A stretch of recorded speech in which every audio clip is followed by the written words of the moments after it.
লুট হয়ে গেছে, চুরি হয়ে গেছে, নিয়ে গেছে, কত রকম গুজব আমরা শুনলাম। গুজবে কখনোই কান দিবেন না। এই তো আমরা চিড়িয়াখানায় অবশেষে চলে এসেছি। কয়দিন আগে একটা ভিডিও দেখছিলাম, সেটা নাকি চিড়িয়াখানার হরিণগুলাও নাকি তারা সব ভাগ করে নিয়ে জবাই করে খেয়ে ফেলেছে।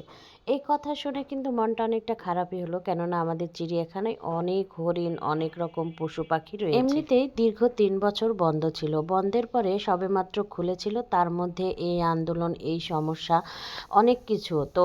অনেকে ভিডিও দিয়েছে নাকি চিড়িয়াখানা সব কিছু লুটপাট করে নিয়েছে। আসলে কি জানেন, কিছু রটে কিছু বটে।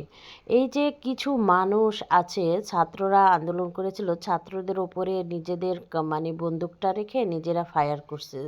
কেন এই কথা বলছি, অবশ্যই আপনাদেরকে পুরো ভিডিও দেখলে অবশ্যই বুঝতে পারবেন। চিড়িয়াখানায় বেরোনোর পথে একটা বিল্ডিং দেখলাম, এবং এই বিল্ডিং এর নিচতলাও পড়ে নাই, দোতলাও পড়ে নাই, পড়েছে 3 তলার অফিস রুম। এই অফিস রুমে কিন্তু অনেক রকম ডকুমেন্ট ছিল, কাগজপত্র ছিল, কোন খাতে কত টাকা ব্যয় করা হয়েছে, কোন খাতে কত টাকা খরচ হয়েছে, এগুলো। শুধুমাত্র কি এটাতেই আগুন কেন দিল বলেন তো? আপনাদের সবার প্রশ্ন জাগে না?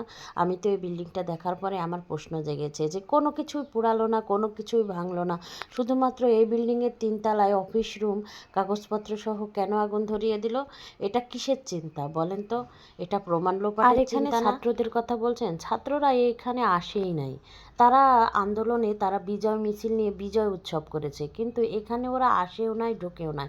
কারণ আমাদের চিড়িয়াখানা অনেকটাই দূরে, আর এটা একটু ব্যাক সাইডে, যার কারণে এখানে তারা আসার প্রশ্নই ওঠে না। তো এই তো আমরা চলে আসলাম চিড়িয়াখানায়। চিড়িয়াখানায় আসার পরে দেখছি যে এই যে অনেক সুন্দর সুন্দর মাছ, এবং এখানে অনেক সুন্দর সুন্দর, এই যে এখানে সবাই মুড়ি দিচ্ছে, বাদাম দিচ্ছে, তখন মাছগুলা এসে ভিড় করছে, আর দেখতেও কিন্তু মজাই লাগছে। মাশাআল্লাহ, অনেক সুন্দর। এই মাছগুলা দেখে আমার কেন জানি ছোটবেলার কথা মনে পড়লো, বিশেষ করে আমার বাবার কথা। আমার বাবা এই পৃথিবীতে বেঁচে নেই।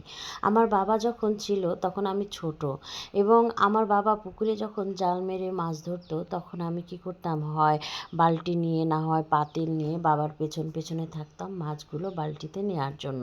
আমার ওই দিনের কথা খুবই মনে পড়ছে। আমার শুধু মাছ দেখতেই ভালো লাগে না, আমি কিন্তু ছোটবেলা থেকেই বড় বড় মাছ কাটতে পারি, এবং মাছগুলো দেখতেও কিন্তু আমার খুবই ভালো লাগে। তো বাসায় যখন থেকে থেকে বোরিং হয়ে যায়, তখন ছেলে মেয়ে নিয়ে পার্কে চলে আসি, এবং চলে আসার পরে দেখেন আমিও কিছুক্ষণ ঢং করে করে ছবি তুলছিলাম, ভিডিও করছিলাম।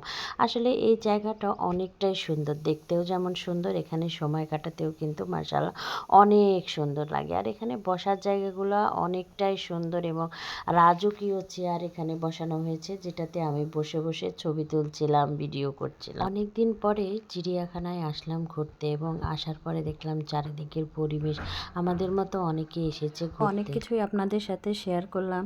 তো সবাই আমাদের জন্য দোয়া করবেন, আর ভালো থাকবেন, সুস্থ থাকবেন।